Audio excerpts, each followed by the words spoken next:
Hello dear students, हम लोग इसमें पता करेंगे भाई आर और एस।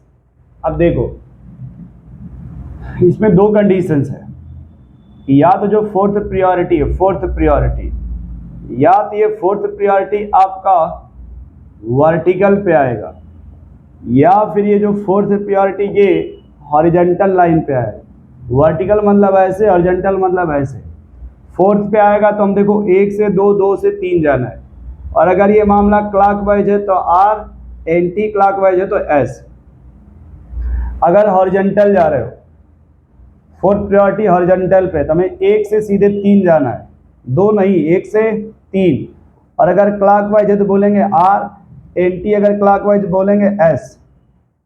ठीक है ना, बस दो ही बातें, ज़्यादा पंचायत नहीं। अब इनमें मेंशन अगर किया जाए तो देखो, यहाँ पे इसको देंगे 1, क्योंकि इसमें 2 हाइड्रोजन है, ये 2 हाइड्रोजन कॉमन हो जाएगा। इसमें एक एच और एक क्लोरीन होगा, क्लोरीन का प्रायोरिटी ज़्यादा देंगे। ये होगा फिर 2, ये 3, ये ऊपर वाला 4। तो फोर्थ कहाँ आ गया? वर्टिकल पे। 1 से 2, 2 से 3 जाओ तो देखो ये 1 यहाँ पे है, 2 यहाँ है, 1 से 2, 2 से 3। क्लॉकवाइज है आर। दूसरे में आ जाओ, कह रहा देखो ये क्लोरीन को 1, ये कार्बन है तो इसको 2 नंबर दे दो, कार्बन को 2, ड्यूटेरियम को 3 और इसको 4। अब ये आ गया हॉरिजॉन्टल, तो हॉरिजॉन्टल आ गया तो 1 से 3 जाना है। अब देखो ये 1 से 3 जाओगे ऐसे, ये हो गया एंटी क्लॉकवाइज, बोल देंगे यस। देखो दो ही बातें, या तो वर्टिकल या हॉरिजॉन्टल। हॉरिजॉन्टल है तो 1 से 3 जाओ, 2 मत जाना, 1 से 3 जाओ। अब देखो इसमें मोर देन 1 सेंटर, एकदम सिंपल दिमाग लगाओ। इस वाले को देंगे 1, फिर आएगा इधर और ऊपर, तो यहाँ पे 1 ऑक्सीजन है, यहाँ पे 2 ऑक्सीजन है, तो ऊपर वाले को बोलेंगे 2, यानी यहाँ हो गया 2। अब इधर हो जाएगा 3 और ये हो गया 4।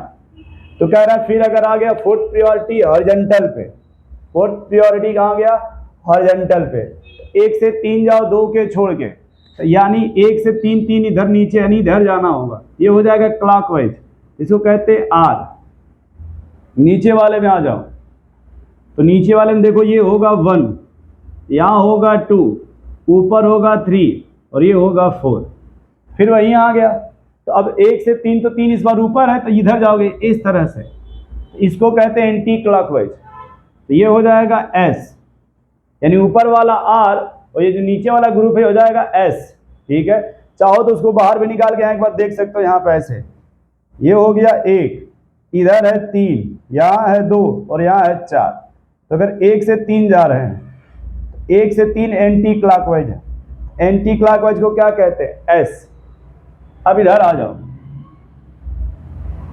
पहले ये देखो ऑक्सीजन को 1 बोलेंगे, उसके बाद देखो अब यहाँ भी कार्बन, यहाँ भी कार्बन है, इस पर 3 हाइड्रोजन है और इस पे ये H है और ये Cl है, तो इसकी प्रायोरिटी ज़्यादा होती है, इसलिए यहाँ बोलेंगे 2, ऊपर हो जाएगा 3 और ये होगा 4।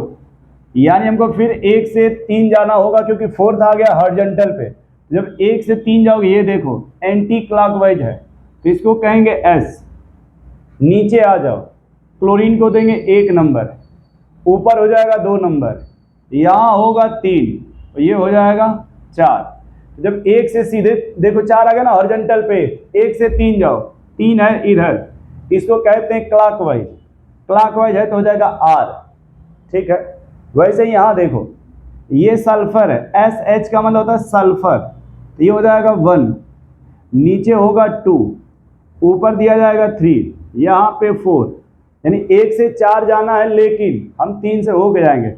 3 से जाओगे एंटी क्लॉकवाइज, बोलेंगे एस। नीचे आ जाओ, ब्रोमीन को दिया जाएगा 1, ये हो जाएगा 3, ये हो गया 4, 1 से 3 जाओ, ये हो गया तुम्हारा क्लॉकवाइज, क्लॉकवाइज बोलेंगे आर।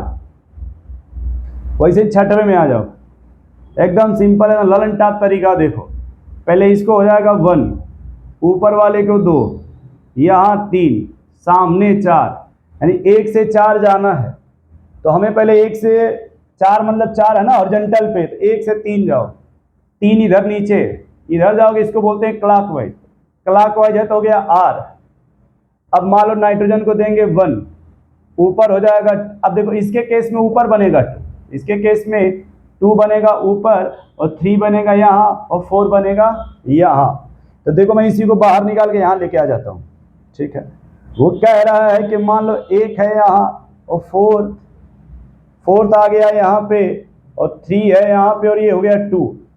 तो 4th आ गया वर्टिकल पे, वर्टिकल आ गया तो 1 से 2, 2 से 3 जाओ, ये देखो ऐसे जा रहा है। इसको कहते हैं एंटी क्लॉकवाइज, यानी ये बन जाएगा यस, ये जो तुम्हारा 4th वाला ये बन जाएगा एस, ठीक है, क्योंकि ये 4th आ गया इस पर ना वर्टिकल पे, तो वर्टिकल के रूल से बनेगा। अब यहाँ देखो ये जो लगा ऑक्सीजन है इसको बोलेंगे 1, ऊपर वाले एल्डिहाइड को 2, इधर नीचे होगा 3, ये हो गया 4। फिर वही बात आ गई फिर कि 1 से 3 जाओगे, 1 से 3 जाओगे, ये है क्लॉकवाइज, ये बन जाएगा R। फिर नीचे आ जाओ, ये बनेगा 1 और अब मामला है 2 किसको दिया जाएगा, इस बार 2 तुम्हारा नीचे आएगा, 3 ऊपर बनेगा, 4th यहाँ आएगा, तो इसका मतलब फिर 1 से आओगे 3, ये है एंटी क्लॉकवाइज, इसको बोलेंगे S, ठीक है। क्या बोलेंगे इसे, S बोला जाएगा। थोड़ा नोट करो इसको पहले। देखो सबको मैंने एकदम सिस्टमेटिक तरीके से, तरीका देखो क्या एकदम सिंपल, सुनो तुम लोग पूरा देख के कंफ्यूज ना हो। तरीका सिर्फ ये है कि हमें देखना 4th प्रायोरिटी कहाँ पे है, कहीं वो 4th प्रायोरिटी तुम्हारा वर्टिकल पे तो नहीं है या 4th प्रायोरिटी हॉरिजॉन्टल पे तो नहीं है। अगर वर्टिकल होगा तो 1 से 2, 2 से 3 जाना है, अगर हॉरिजॉन्टल है तो 2 मत जाओ, सीधे कहाँ जाओ, 3 पर जाओ बस, और कुछ इसमें सोचना नहीं है। चलो इसी में थोड़ा सा देखा जाएगा, लिख लेना R and S configurations on wedge and dash, लिख लेना R and S configurations on wedge and dash। ये देखो वेज एंड डैश का क्या मामला है। वेज का मतलब होता है सॉलिड लाइन, डैश का मतलब होता है डॉटेड लाइन, डॉटेड लाइन। ये जो सॉलिड लाइन इसको बोलते हैं above the plane, above the plane, ऐसे बोलते हैं डैश को below the plane, below the plane. या इसी को दूसरी लैंग्वेज से कहते हैं भाई कि जो सॉलिड लाइन है ये टुवर्ड्स ऑब्जर्वर, टुवर्ड्स ऑब्जर्वर, और इसको कहते हैं away from observer, away from observer. यानी ऑब्जर्वर से क्या होगा, इसको दिखाते कुछ इस तरह से, ऐसे ऐसे पूरा सॉलिड लाइन इस तरह से बनाया जाता है।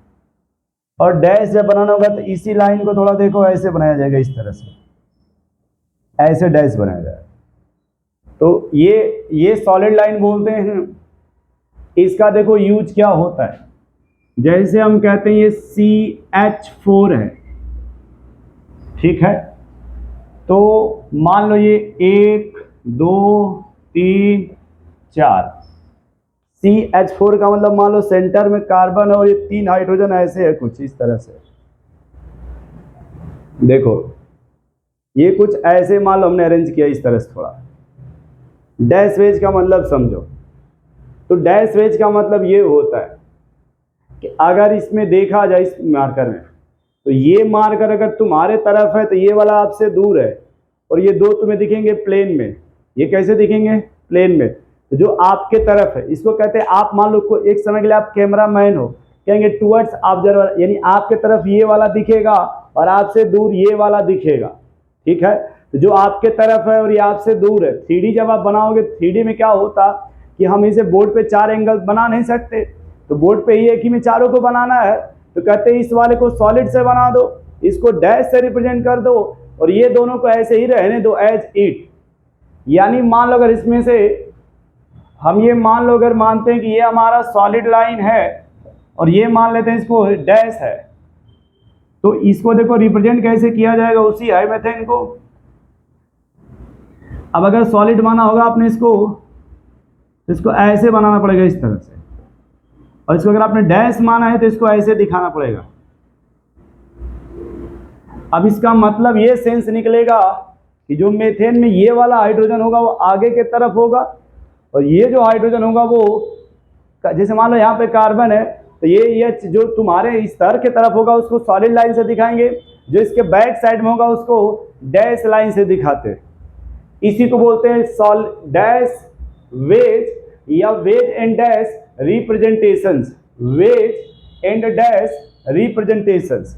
जैसे देखो मैं ऊपर थोड़ा सा कुछ बनाता हूं जिसमें आप बताओगे, बड़े अच्छे से सीख जाओगे इस बात को कि अगर मान लो हमने ऐसे बना दिया, तो ये ऐसे मिथाइल था, ये मिथाइल था, और मान लो ये H है और यहाँ भी H है, तो इसी डायग्राम को अगर हमने कुछ ना करके ऐसे बना दिया इस तरह से, बस डेंट पेंट कर दिया, मान लो यहाँ भी ऐसे डेंट पेंट कर दिया गया, तो जैसे ही डेंट पेंट करोगे इसका सेंस ये निकल के आएगा कि दोनों मिथाइल जो है वो आगे की तरफ है, ये दोनों मिथाइल कहाँ है, आगे के तरफ। तो कॉमन सेंस हो जाएगा कि जब ये मिथाइल आगे के तरफ होगा, यानी यहाँ पे ये जो हाइड्रोजन होगा वो बैक साइड में होगा, और उसको दिखाएंगे यहाँ पे कुछ ऐसे डैश डैश दिखाना पड़ेगा इस तरह से। अब इसमें ये होता है आप कैसे भी लिखो उससे कोई मतलब, चाहे तुम इधर लिख दो डैश डैश, चाहे डैश डैश इधर लिखो, वो कॉमन सेंस मान लिया जाएगा। और इसी को अगर देखो, अगर यहीं पे अगर ऐसे बना दिया गया, देखो ऐसे ये दे दिया गया मिथाइल इस तरह से, और दूसरा ऐसे डैश डैश पे दे दिया गया ऐसे, तो इसका सेंस क्या निकलेगा, ये वाला मिथाइल आगे की तरफ है, ये वाला मिथाइल बिलो साइड अपोजिट है इसके, ये वाला क्या है, बिलो साइड है। तो इसको कह सकते हैं आप इनसाइड द प्लेन, ये आउटसाइड द प्लेन, प्लेन के बाहर होगा, ये प्लेन के इनसाइड अपोजिट होगा, अंदर की तरफ। इसको बोलते हैं 3D रिप्रेजेंटेशन। क्या बोलते हैं इसको, 3D रिप्रेजेंटेशन।